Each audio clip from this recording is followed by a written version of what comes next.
It is very dangerous to jump to assumptions without knowing what the actual facts are. Hello and welcome back to Biplob World with me Abhishek as I tell you one more wonderful story which is not just very exciting and entertaining but has got a very interesting lesson in it. This one is from the Adventures of Biplob the Bumblebee Volume 3 and this story is exactly about someone jumping to a conclusion which turns out to be absolutely wrong. This story, like it says here, is called the Rude Saviour. So let's see who is this Rude Saviour that is the hero of this story. Farmer Balram looked aghast. These crows have once again pecked at the grains before I can harvest the crop, he said, looking around his fields. Oh, poor Farmer Balram, said Miss Hibiscus. For the past few days, the crows have been stealing the grains from his farm. Well, he can't even stand in the field all day long to drive away the crows, piped at Miss Daisy. Even that Biplob is not around to help him. Trust that Bumblebee to go away on one of his silly visits when he is so needed here, sniffled Miss Violet angrily. Farmer Balram spent that whole day standing in his field and driving the crows away to make sure they did not come and peck and eat up his crop. As evening came, Biplob returned from his visit to the neighboring farm. Noticing Farmer Balram's worried expression, he quickly buzzed across to him and said, "What's the matter, Farmer Balram? Why do you look so worried?" "It's these annoying crows, Biplob," replied Balram. "I am at my wits' end trying to stop them from stealing grains from the fields. I have to go to the market tomorrow and I am afraid the crows will wreak havoc while I am away." Can you see here how Farmer Balram is looking so worried and Biplob is listening to him, trying to think of some idea that will solve their problem and save the fields from the crows. After thinking for some time, Biplob suddenly had an idea. He said, "Oh, don't worry, Farmer Balram. We can easily take care of the crows." Balram looked confused. "But how do you plan to drive away those huge crows, Biplob? You're so tiny and the crows are so big." "It's not me that will drive them away," said Biplob with a mischievous look in his eyes. "Oh, is it? Then who is this champion that is going to save us?" asked Balram. And Biplob buzzed closer to Farmer Balram's ear and whispered something to him. Hearing Biplob, Balram's face lit up. He said, "That is such a simple solution. I can't believe you thought of this and I did not." And Farmer Balram was delighted. Biplob simply replied, "Oh, Farmer Balram, it's not my idea.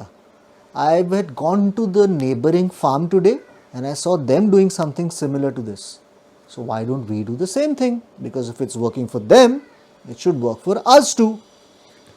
So after dinner, Biplob and Farmer Balram returned to the fields to work on this idea. "I wonder what they are up to in the fields at this hour," murmured Miss Gladiola sleepily. "It's nearly midnight." While Miss Violet, who's always very curious about everything, tried to peer very hard and see what's going on. "It's too dark to make out anything," she whined. "I wonder what they are doing." Miss Daisy scolded her and said, "Never mind. I'm sure they are doing something useful and anyway it doesn't concern us. So go back to sleep. We have a long day tomorrow." Miss Violet just made a grumpy face. "I wonder who made her the boss around here," she said, "telling us what to do and what not to do." Next morning when the flowers woke up, they were surprised to see a strange man standing in the fields holding his arms apart. "I get it now. Biplob and Farmer Balram were making a bed for this man at midnight so that he could sleep in the fields," said Miss Hibiscus. "I get it now. Biplob and Farmer Balram were making a bed for this man so he could sleep in the fields, said Miss Hibiscus. Possibly he may be the new watchman.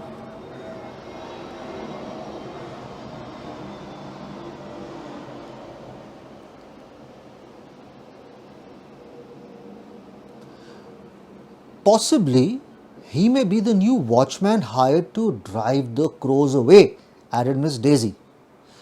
Oh, it's always good to have someone new to chat with, said an excited Miss Violet. You know how curious she is, no? Hello there, she crooned in his direction. But the stranger just remained still. Can you see him? Standing over here as the flowers are trying to speak to him, he's not replying at all.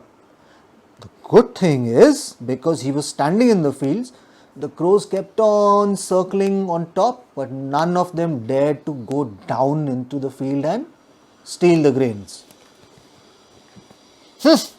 Looks like we are not good enough company for him. Fine, I don't want to talk to him either, Miss Violet declared, tossing her head disdainfully. Miss Daisy turned to Miss Violet and tried to calm her down. He's probably too busy driving away the crows and did not hear you. Because Miss Daisy had noticed that the crows were circling around the skies but were afraid to come down where the stranger stood, with his arms held out wide like this. Hello and good morning to you, sir. It is so nice of you to have joined our little family. Thank you for helping to keep the crows at bay, said Miss Daisy politely. But the rude stranger gave no response to her greeting. Now the flowers were really upset with this ill-mannered behavior of this person. Just then Biplob buzzed into the garden. Good morning everyone. Sorry I'm late, but Farmer Balram and I worked till very late last night, so I couldn't wake up in time, said Biplob, twirling again and again and pirouetting around the garden. Yes, we know that Farmer Balram and you were making a bet for that nasty fellow over there, said Miss Violet, looking serious. Bed? What bed? What nasty fellow? Who are you talking about? Asked Biplob, looking around surprised. Why, that nasty fellow, said Miss Violet. Calm now, Violet, said Daisy. I wouldn't call him nasty, but he has been ignoring us and he's not replied to our greetings all morning. Biplob turned to look at the nasty stranger and suddenly burst out into loud laughter. The flowers looked on in amazement as Biplob tumbled through the air, holding his stomach and laughing uncontrollably. Can you see her? They were telling him how the stranger had been so rude to him, and Biplob was actually tumbling round and round and laughing, holding his stomach. What was even more surprising was that even though Biplob was up to his antics, the stranger did not budge at all. That's not a person, my friends, said Biplob between fits of laughter. Finally controlling himself, he said, that's a scarecrow. Farmer Balram and I made him using straw and old clothes last night. Scarecrow? What's a scarecrow? Asked all the puzzled flowers. A scarecrow is a decoy. It's just like a statue, explained Biplob. It looks just like a man. So when the crows look down from the sky and see a scarecrow standing in the field, they think that the farmer is in the field. And so they are too scared to come down to steal the crop, and the grains are saved. There was a short pause as the flowers just took in what Biplob had just said to them. Oh, they realized, so we've been trying to talk to a statue, and they all had a hearty laugh because they were talking to a scarecrow, and no wonder they got no response. That evening, when Farmer Balram returned from the market, he was very happy. The crows haven't been able to eat even a single grain. Thank you so much, Biplob, because you have once again saved the day, said a very happy Farmer Balram. Here, can you see him? Standing next to the scarecrow with Biplob. He looks so happy because Biplob's idea of putting a scarecrow worked so wonderfully well. So like I said, it's not a good idea to jump to conclusions, like how the Flash jumped to a conclusion that the scarecrow was an actual person and they started imagining that he was being rude to them, whereas in reality it was just a statue.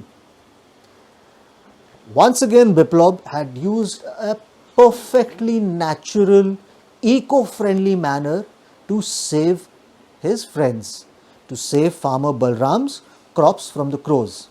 And his idea was so good that not only were the crops saved, but he didn't harm the environment, he didn't harm nature in any way whatsoever, and even the crows were not harmed because they were not hit at all. They were just scared from coming down and stealing the grain. So I hope you enjoyed this story, and I'll see you back on this channel with one more story read aloud next week. In the meanwhile, we're going to have a whole lot of animated stories from Biplob's adventures. So do subscribe to Biplob World on YouTube and follow us on Instagram for some wonderful stories that are very entertaining and teach us a lot. See you next week. Till then, be good and have fun.